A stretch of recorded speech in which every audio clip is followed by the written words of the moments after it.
First off, all I want to say is, Miraidon, I am so sorry for doubting you, for doubting your prowess, for doubting your damage, for calling you a terrain bot and quark drive bot. I'm sorry.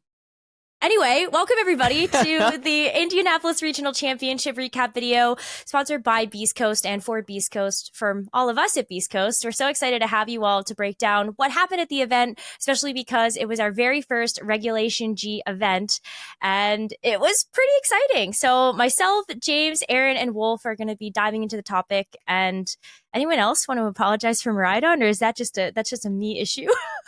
I'm not apologizing. I put it on my caster predictions. I was a Miraidon believer going into the tournament, so I feel very validated. Miraidon, you're welcome. I helped you. I don't have anything to say about Miraidon. Like I thought it was like I still don't think it's amazing, but like I'm not surprised that it did well as we had our predictions before. Or Uncommon Restricted's doing well at this event. Like I'm not surprised at all. It was crazy to watch. Like, I feel like I was literally in disbelief. Wolfe and I got to commentate a couple of those games together and, like, was in genuine disbelief at what this Pokemon was doing. Like, it was so cool. I thought it was, like, the coolest way to start off the format, basically. And, yeah, like, for Rajan to win the entire tournament as well, he's been a player that's been around for so long. He's come so close to winning, and, like, what a way to do it, right? With, like, such a cool team, start of a brand new format. He played spectacularly, I thought, like the entire time all weekend as well. So really, really fun way to just get things kicked off. Because I think like so many people are like, oh, it's just going to be the Calyrexes that are going to dominate. And then Miraidon's like, nope. Rest in peace, Calyrex Shadow.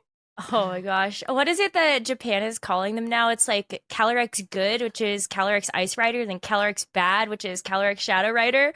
So I don't know if that tells you anything about maybe the state of Calyrex Shadow Rider stocks as we head into the rest of Regulation G. But it was super exciting to just like go hit on maybe like the big elephant of Indianapolis Regional Championships. Wolfey, you made your casting debut on the official stream, so it was so exciting to listen to you and Aaron commentate through those games. Obviously, you guys have known each other for a really long time, but what was it like for the two of you to be able to cast the event together? It was awesome. It was so much fun. I enjoyed casting with everybody. Yourself, Aaron, Gabby. I had a blast. It was so cool. It was a little weird being on the other side of the desk. You know, like I'm so used to being out in the field. It kind of felt wrong. I got to like head to the venue at like 10 in the morning, and I was like, I've missed the first two rounds. But no, it was awesome. I had a ton of fun. I would definitely be down to do it again in the future, assuming that the Pokemon Company will hire me back. But James, you were missed. We need to get you on the desk as well. We can have a full Beast Coast cast. I know.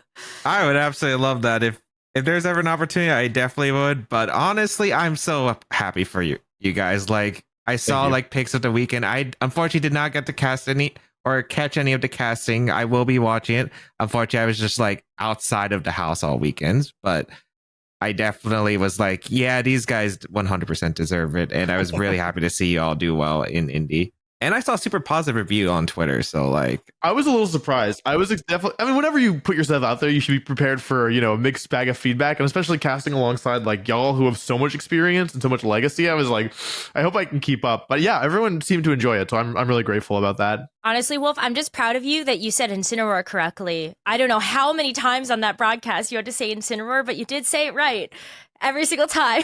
I changed my Tornadus pronunciation. I just started matching whatever. Like I was just like, okay, they probably know how to say it. So whenever I would say Pokemon and then one of y'all would say it differently, I just matched. I was like, or I tried to at least. Aaron, what about you? How was it being able to commentate next to Wolfe, especially having been friends for so long and playing alongside of each other for over a decade at this point? Yeah, it was amazing. I think it was like the perfect combination of everything, right? Where it's like, oh, the team is awesome. Wolfe gets to join. We're in Indianapolis, which is a city like Indy specifically is a city that Wolfe and I have so much nostalgia for. And I was like getting emotional, like getting off the plane. I was like, wow, this was me like 13 years ago as, you know, like a kid kind of coming here and winning nationals for the first time way back in the day. And I don't know, it was just awesome. I think the fact it was a brand new format made it that much more fun as well. Like, I still think I would have had fun if we were Reg F, but Reg G just made it that much more exciting. And yeah, I think the first tournament specifically of every new format is like in particular like really, really fun. And so I don't know, I'm just so grateful to get to do this with all of you guys. You know, it's cool to see how far we've come, and it still feels like there's so much more room to grow and whatnot. And I think Wolfe and I got lucky that we had some crazy games too. Like the games we got to commentate Rajan a couple times. I'm like, oh my goodness, his games were insane. I know. I mean, like, you and I got the end game where it came down to Encore That's right. PP stall, Yes. which was absolutely insane. So, James, I think you're going to have to go back and watch that because that was maybe like the coolest end game I think I've ever seen for an on-stage set in quite some time.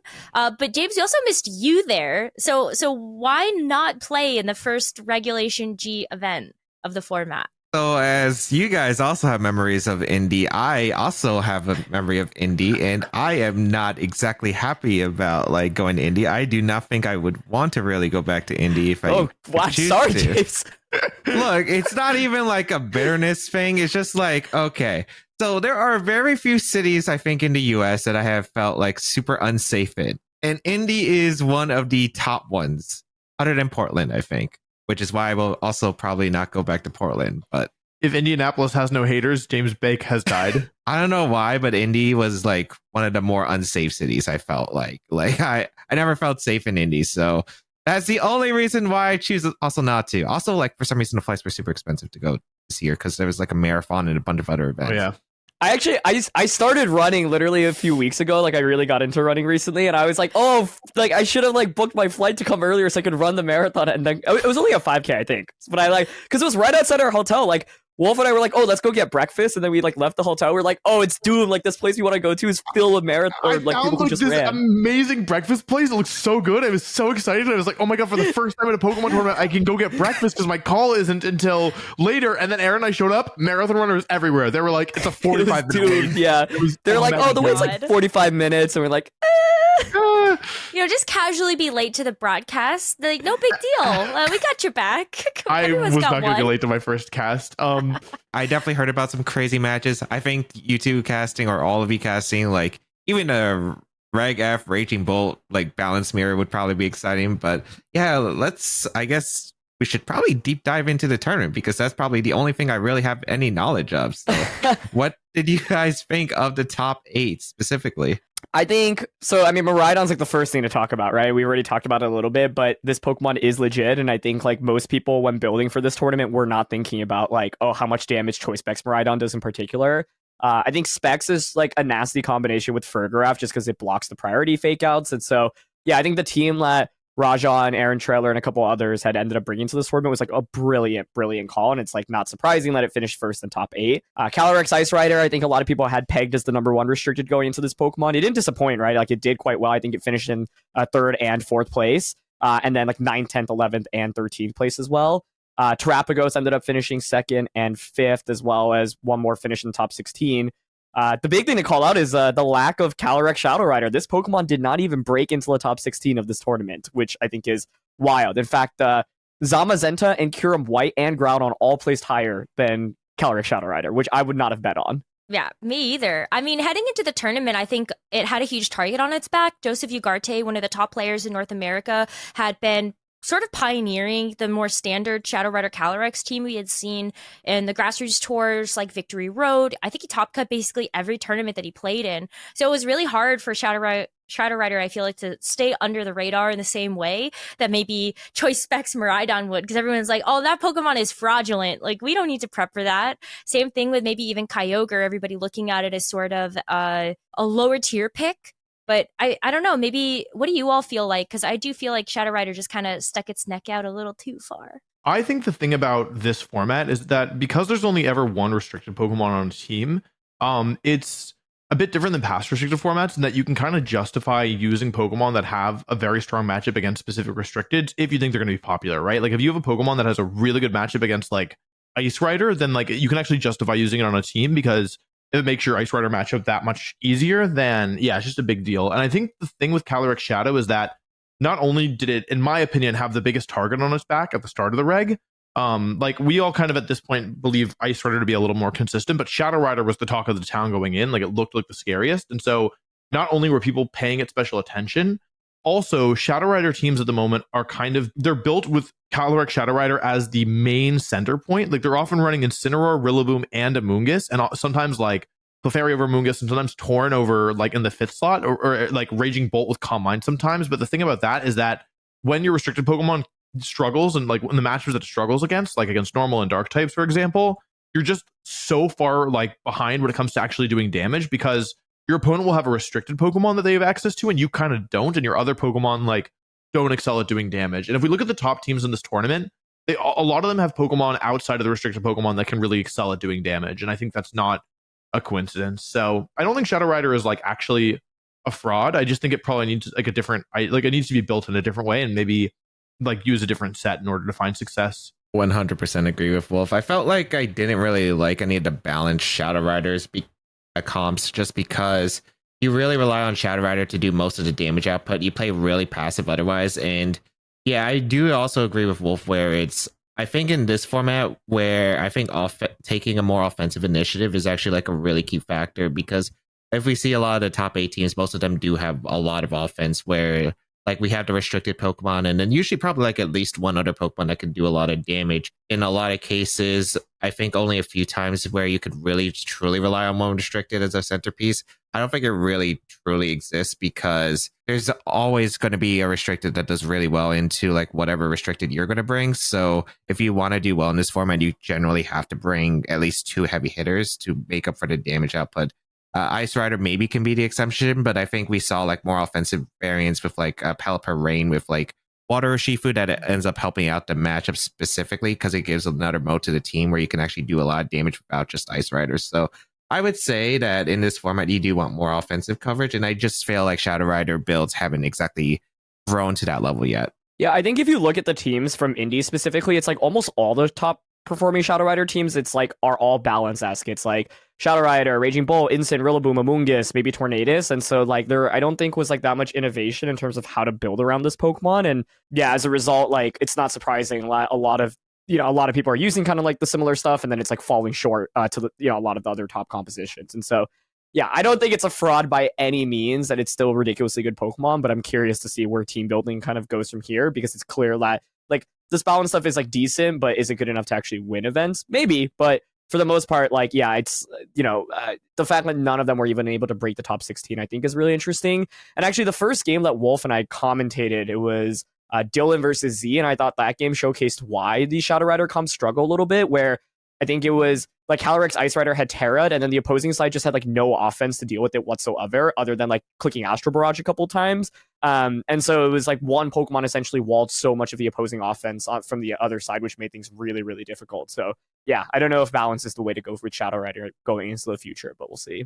That said, also in game 3, Z brought Incineroar, and the opponent had, I think, Instant, Calyrex, Rillaboom, Amoonguss, maybe. So it was 4 Pokemon that couldn't touch Incineroar, and so like the Calyrex took damage and lost its Focus Sash at some point, I think, and then yeah, like Incineroar, like there was no Incineroar answer anymore, which is like you can't have a team where every Pokemon loses to Incineroar, in my opinion. I think like when you compare Shadow Rider Calyrex, maybe even to Ice Rider Calyrex, there's still the generic trend where player Jamodri Online or Juan Manuel Odriozola kind of started to shape up the Ice Rider Calyrex meta, or the teams that we ended up seeing, especially alongside the Pelipper, that I thought was like a really key piece to making these Ice Rider compositions so strong. And even when you take a look at most of them in day 2, like they still have those very similar components: Raging Bolt, Amoonguss, Incineroar, Pelipper, the Ice Rider Calyrex, and then Urshifu, and maybe you swap a couple pieces out here or there. Still kind of same gist for the team composition, but something that I thought really changed the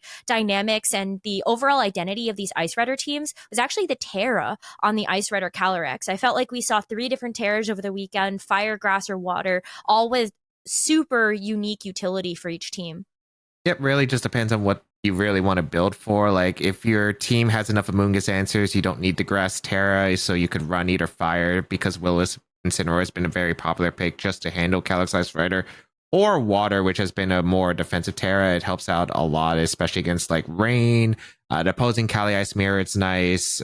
You also like don't share that weakness with fire. You actually resist it, which is good. So it can also help out against Kyogre. So it has quite a few Terras that it can really run. And I think it really, again, just comes down to team building and preference. We also saw a little experimentation with the moves on Calyrex Ice, where Leonard, who finished in the top 4, actually used Close Combat instead of High Horsepower. Close Combat is a bit stronger against opposing Incineroar, which I think is interesting. Like, whereas High Horsepower will almost never KO, I think Close Combat can, depending on their spread. And then also, The nice thing about close combat is that actually wide guard Pelipper hard walls Calyrex Ice. So even if you have 1 HP wide guard Pelipper, like Calyrex Ice with a high horsepower Glacial Lance can never damage it because wide guard stops Glacial Lance, and then it's immune to ground with its flying typing, and so with close combat, it's a lot harder to actually wall Pelipper or like to get walled by a Pokemon like Pelipper or really any wide guard plus flying type. I think that Ice Rider Calyrex will still see a ton of dominance. Like, even just looking at the 61 teams that are in day 2, we ended up having 20 teams with Ice Rider Calyrex, and then the next more prominent single restricted Pokemon was the Shadow Rider Calyrex. What about some of the other ones? Aaron, you ended up doing a video on the Nikhil Reddy Choice Specs Terapagos team, and Choice Specs Terapagos is actually the variant that had the most success for Terapagos in the entire tournament. Yeah, I think it's, it makes sense. It's like early meta. You just want like pure off, not like having a lot of immediate offense is tough for opposing teams to react to, right? And so, like if you told me Calm Mind, Terapagos or kind of the setup oriented sets do more well as the season goes on, I totally would make sense. But yeah, I think like it makes total sense that a team with Specs, Terapagos plus Chi-Yu plus Flutter Tornadus, it's just like you click Tailwind and then you just start clicking Terra Starstorm, right? And so I thought the finals like showcased some of the weaknesses of it, which is like, oh, if you don't have a great lead matchup, you're caught in a really awkward position because there aren't like that many defensive switches, for example. When you don't have Protect on a lot of different Pokemon, like the team that was in finals, for example, didn't have Protect on Chi-Yu, Terapagos, or Tornadus. So it's like when you lead Tornadus plus the Terapagos and you're not in a good lead matchup, like it's just really awkward immediately. But it makes sense. I think like Specs is such a consistent set. It just does so much damage. Chi-Yu lowering the opposing special defense is really strong as well. I don't think that's the only right way to use this Pokemon by any means, but for it to be the first tournament regulation G, yeah, I'm not surprised that this was the set that ended up on top. Yep, it got some inspiration as well. It did really well with a third place in the VR online tournament that happened before, where Oliver Escalin was the pilot, who got second place at the UIC in 2022. And yeah, like the power Chi-Yu and the fact that nothing resists Terra Starstorm, so just the fact that you have a spread move from a pretty high base special attack with the Beads of Ruin just unable to switch into anything can be very devastating if you aren't able to remove it quickly. Wait, Oliver Escalin's moveset was so base though, because he only had 2 moves with Choice Specs. It was just Sleep Talk and Terra Starstorm.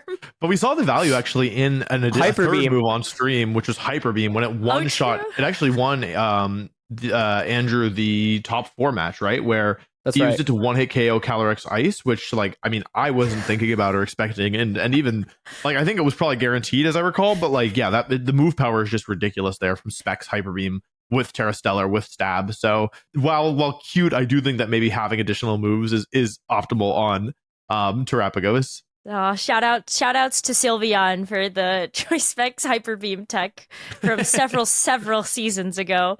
No, it's awesome to see the overall meta development. I think like we've started to figure out from Indy, Miraidon's going to be really strong if people can continue to see that. Do you feel like that's going to be #1 threat heading into Stockholm next event? No. Ice Rider. Ice Rider's the king right Ice Rider's still king? Yeah. I mean, I think so. Ice Rider teams are on average easier to pilot. Like, I think the Miraidon team is actually not the easiest to use. It's like, oh yeah, of course you do so much damage with it, but like you have to be really particular about positioning, like knowing when to Volt Switch, knowing how to get like Whimsicott or Furograph out just at the right point so that you have like Encore pressure the subsequent turn. Like, I don't think it's the easiest team to pilot, and 2, like now people know about like how good Miraidon is, and so they'll at least think about like game plans a little bit more against it. Whereas Ice Rider is just like, these Ice Rider cores are so consistent. Like it's a bulky Pokemon, right? It's not easy to KO. There's like really good inherent synergy when you have like a Moongus, an Incident, Pelipper, and Urshifu, for example. And so I would say Ice Rider is still the top threat, but now it's like, okay, people are actually going to start respecting Miraidon, whereas before this tournament, I don't even think people were thinking about this very much at all. Yeah, especially since some of the sets, I think if I'm not mistaken, from what I've heard, the like Miraidon team ran it was very fast where like you could potentially bluff Trick Room if you didn't know the team going into it. But if I'm not mistaken, it was timid Max Speed Ursaluna. It was a very fast Incineroar, modest Miraidon. So normally when you're playing, I think if you ever saw that team for the first time and you didn't know any of the sets, you might be assuming, oh, maybe it's just like a slow bear Trick Room and the Miraidon's there for the electric terrain support for the bear for Mungus. But no, this is a very fast Tailwind team that takes advantage of Tailwind extremely well. Yeah, agreed. I think also like the thing about Miraidon is that, like Aaron said, it's a lot harder to pivot or to play with because like with Miraidon, if you get a turn wrong, you're losing your restricted Pokemon, and you might just lose the game, right? And a lot of it also comes down to like, am I going to Tailwind? Am I going to Encore? Am I going to switch in Frigoraph to protect from Fake Out? And with Ice Rider, on the other hand, like if you get a turn wrong, maybe it'll take like, if a huge attack hits you like 50 or 60%, but you're not going to lose your restricted. And also, like, I think that there's some value in the fact that Glacial Lance, you don't have to pick a target, like, right? Like, and it's also such a good move. You can kind of just click it, right? You're like, oh, like they don't have, they're not threatening Calyrex Ice, like Glacial Lance, Glacial Lance, Glacial Lance, Glacial Lance. And like, if you want, you can make a prediction, like, Incineroar will probably come in. But even if it's resisted, it still does like a quarter of whatever it hits health, and that adds up quickly. So I do agree that it's both easier to play and like there's a lot more room for error with it because it's just so tanky. That's why I'm ready for Grodon. Where's my Grodon Precipice Blades Grodon. gamers at? No. I am very confident that Grodon just goes down to Draco Meteor very easily. Well, almost all Pokemon will go down to Draco Meteor unless they're really bulky. So you might resist a Volt Switch. It's getting Dracoed. Yeah.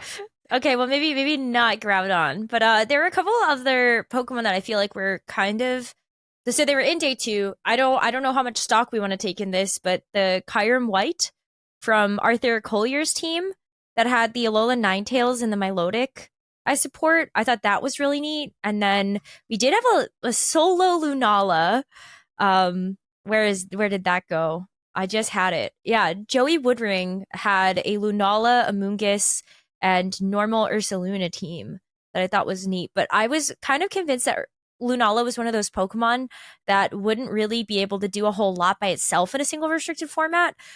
And similarly, maybe that's why I'm excited to see what Shadow Rider Calyrex can do in a double restricted format, is maybe you get a chance to play around with a supportive manner of that Pokemon instead of just pure out damage. I think it's hard for these Pokemon with like awkward type charts, right? Where like both Calyrex and Lunala have the same type chart and like they have trouble hitting things. Like Lunala, like the rock coverage is really nice, but Meteor Beam only works once. Whereas if your opponent has like Ursaluna, Blood Moon, or even like Farigiraf, and once you've used Meteor Beam, if they have Protect, you can never hit them unless you run 3 attacks, which is kind of overkill. Something we should talk about, by the way, is the team in top 8 that was really weird, the Zamazenta team, right? That was crazy. Galarian Moltres with Black Glasses, Tera Dark, Tailwind, Fire Wrath, Foul Play, Protect, like double wide guard on Pelipper and Zamazenta, Soldew Latios with Icy, like this Choice Band Rillaboom. Like, I don't even know how to like think about this team. It's crazy. I remember Gabby and I casted over this team and we're honestly just blown away by how many different techs were on it. I looked at the Galarian Moltres, so I was like, oh my god, just like Yveltal for real. Like, yeah. missing the Baconator at this point. But it's kind of interesting to see how this team got put together.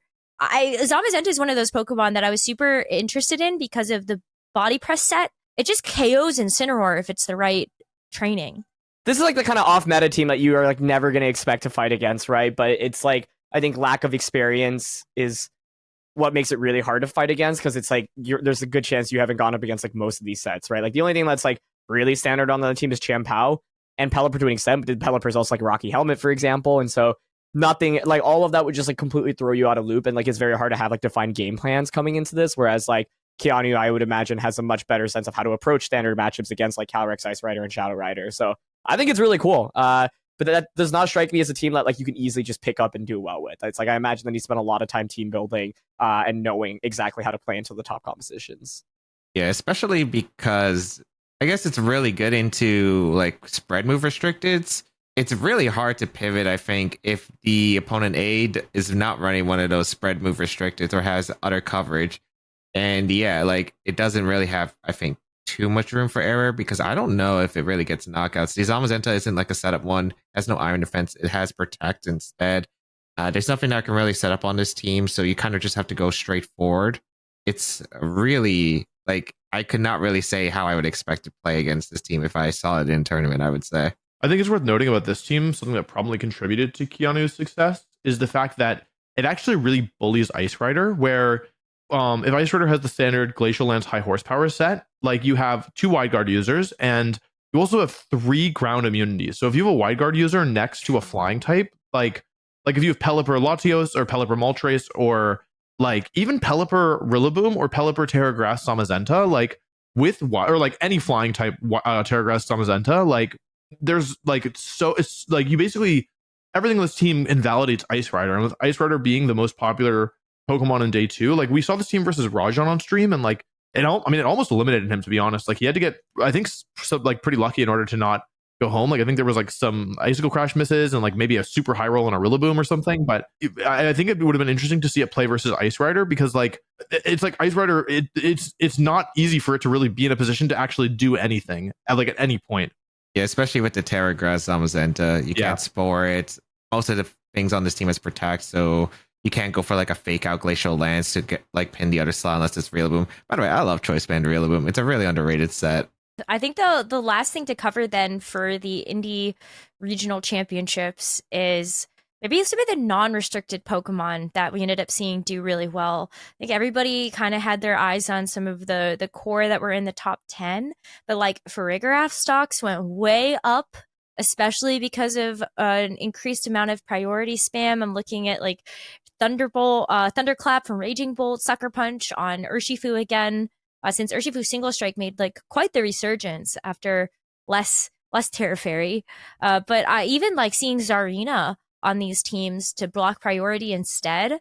What were kind of some of the non-restricteds that stuck out to you? Outside of also like Aaron's Ditto. We don't get to see that every day. Yeah, Ditto's just an interesting mon where the thing is, with your team, you do lose a pretty valuable slot because you can't really script how you want to use Ditto, I think, in a lot of matchups where like it depends on like the state when you're playing. It's not like something you can like pre-plan ahead of time because it's not really a lead Pokemon. Like I have seen players lead Ditto, but you're kind of gambling at that point. Ditto's usually always kept in the back, and then you kind of have to react to how your opponent led. So it's kind of interesting if your team can't really utilize like the main core of 4 that you have or 5, like if it's just a general spread out team, Ditto's effectiveness is a lot worse. So it's definitely a unique choice. And I guess it did pay off for Aaron because he was able to get into top 8 with it. Where like in previous years, we saw like more use against like to help out against Xerneas and a few other Pokemon. But you don't really see that, I think, in here. Also, like it was able to get +2 from Zacian because it was able to trace a +1 Zacian, then get Interpret Sword activated again and get +2. So it had a lot more usage there. It's not probably as strong as this format, but it can definitely sneak a surprise, especially if you catch it on a boosted mon. What you need to keep in mind about Ditto for anyone watching who doesn't know the mechanic works is that Imposter copies the slot across from Ditto. And so oftentimes, like if you bring Ditto in the back, like what Pokemon you can transform into depends on which Pokemon you can switch out, which depends on like what you're going to be transforming into depends on the sides that your opponent has their Pokemon on, right? Like having Kyogre next to Incineroar is different than having Incineroar next to Kyogre. And one of those is a lot better if you want to switch Ditto in. And so it's one of the, in my opinion, hardest Pokemon to play. It's one of the highest skill stealing Pokemon to play, but I agree with James in that I think it's really volatile. The value in restricted formats is it kind of, I mean, in this format, it kind of can give you a second restricted Pokemon, which is exciting, but like it's just so hard to use. It is really good against Calyrex Shadow though, like because what you can do is just sacrifice your Pokemon, give them Grim Nay boost, and then come in with Ditto, skill the boost, and then have Choice Scarf boosted Calyrex, and then just run away with the game. So I think it's like a really cool anti-Calyrex tech, and I think it can be used against certain other restricted Pokemon as well. But yeah, like it's so hard to use and it's so volatile that for me it would make me really nervous to try and use it. Yeah, it's definitely not like me too. I think you'll see on like maybe a few high level players use it, but it's not splashable in the sense that like, yeah, I just think it requires immense skill to pilot, and to James's point, like you're giving up a slot for it, right? It's like what's the opportunity cost of it? But to your question, Rose, I think it's like a lot of the top Pokemon are ones we expected to do well. I do think Rock Ogerpon actually winning is not something I would have had on my radar, and so that in itself was really interesting. Like the combo of defense and offense from it is really cool, especially because it gets 30 before you Terra. Jugulus and this like interesting Assault Vest Kyogre team popped up. Obviously, we have Keanu's team, which we talked about, which is absolutely wild. I think Blood Moon is I'm looking at as like one of the biggest threats in this format just because it does such consistent damage. And so a lot of the top teams are using Blood Moon as well, whether it be in Tailwind or Trick Room. Those were kind of the main Pokemon that caught my eye outside of like the standard ones that we'd already talked about, like, you know, Incineroar, Urshifu, Amoonguss, Chi-Yu, Flutter, like the Raging Bolt. They're not going anywhere. Bolt's usage rate was insanely high though. Like I expected it to be high, but it was even higher than I had initially imagined, where it was like 42% on day 2 teams. It was insane. Like, so Raging Bolt was like 4th most used. Incineroar was at a whopping 70% of day 2 teams. Like, Flutterman, move over. Incineroar is definitely back up on It's the the throne. GOAT. It's the GOAT. Oh my gosh. Yeah, that was wild. And then Urshifu Rapid Strike was at 54%. Amoonguss was in third at 50%. And then Tornadus right below Raging Bolt at around 27%. So maybe not as centralized as what we've seen some other metas where there have been like 6 or 7 top Pokemon with 40+% usage. But this is already, I don't know, I'm excited to see where it's going to go as we look ahead towards Stockholm Regional Championships in Europe. I feel like Europe always has these interesting takes on how to do the meta, and so maybe we'll get some more development on that front. Yeah, we also had another event that kind of went under the radar because of Indianapolis, but there was actually a special event in Argentina, and I think those usage stats are probably more likely not as surprising as the ones in Indy. Indy was definitely a wild card out there, but I think Argentina kind of represents like more familiarity as players kind of picked up just more general stuff. Like we have 2 Calyrex Ice Riders, 2 Shadow Riders, and 3 terapagos in the top 8, and then like the Lunala is the one that kind of sneaked in. I think these are all pretty much teams you would have probably expected to do pretty well at this event if you had looked at the online tournaments prior. Yeah, I thought it was really cool. Shoutouts to Juan Salerno for winning that event. I think his brother Joaquin Salerno also got top 8 there. And at the outside of that too, in the top 16, I thought it was super wild to see like 2 Lunala total in the top 16. There was also a Zamazenta, and even a Koraidon, and still one lonely Miraidon in the top 16. And so maybe if people want to go check out those results, I thought that top 16 was very cool. Sun team with like Grodon, Venusaur, and Walking Wake. I'm still not sure how I feel about Sun in this format yet, as I feel like a lot of people are honing in on being just photosynthesis spam. But I wonder if that is the actual strongest way to run Koraidon and Groudon at the moment. Yeah, I mean, we thought that, and the initial take was that Miraidon wanted to be used with a bunch of the Quark Drive Pokemon, right? And that turned out to not be true. So it's possible that like the same is true for Sun, though I think the photosynthesis Pokemon like Raging Bolt and Fluttermane are just so much better that, yeah, like I know some people have used Koraidon and it saw some success, but I think that probably the strongest Koraidon team has not yet been figured out. I think, it's just early format. Everything's still super viable. Like the first tournaments give some foundation to what's good, but would not use this as a predictor for the rest of the season. Like I think it's easy to look at this indie and be like, Shadow Rider is like not good, but like I don't think that's the case. And I think, as people figure out how to build Shadow Rider, it'll be interesting. Miraidon in particular, I think I'm curious to see how it'll rise or fall after this. Like, I think now that people know about how strong it is, it's going to be priced into team building a little bit more.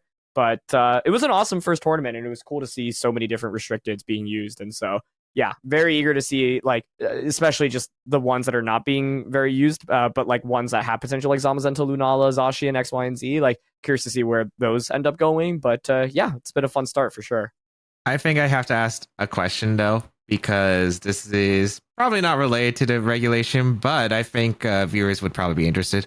Wolf, would you ever commentate an international or a world championship if you had the opportunity to, instead of taking the opportunity cost for playing? Not right now. Like maybe sometime in the future, but like I feel like for me, like casting was such a great experience, but it also like it confirmed to me that like playing is really where my heart is right now. I think I'd love to cast like one, maybe if I feel crazy, 2 regionals a year. Though I think that would be ideal for me. But I think, right now, maybe down the line, if I'm like, I don't really feel like playing anymore, I think like I could totally see myself getting more into casting. But right now, like if I was going to go to an international or worlds, I would definitely want to be playing. I think we have a lot of interesting Regulation G tournaments coming up. Puerto Rico plus the Stockholm Regional, I think, is this upcoming weekend. Next weekend. There's also Mexico City. Like, there's like 4 events this upcoming weekend. Wait, it's crazy. I thought Mexico City was same weekend as LA. There's 2. Huh? Technically, there's like 2. there. So this weekend we've got the Bogota, the Mexico City, and then special events, and then we've got Stockholm. The Santiago Regional Championships are the weekend after that, and then the weekend of LA is a second Mexico City special event, and then a Lima special event. And then not to mention, I think there were 2 special events that were just announced in South Africa over the next couple of weeks. Like it's wild out here. Yeah. There's a lot of events. Yeah, I think every weekend leading up to NIC has at least 2 regional level events or more. So Regulation G, it's only getting started, and it's going to get either maybe more standardized or more wacky from here. We'll just have to wait and see. Agreed. Well, from all of us here at Beast Coast, thank you for watching. I hope you enjoyed our words about Regulation G. And yeah, make sure you like and subscribe and comment, and also drink water. You're probably dehydrated. I know that you're probably dehydrated. Go get some water. That's it from us. Bye-bye.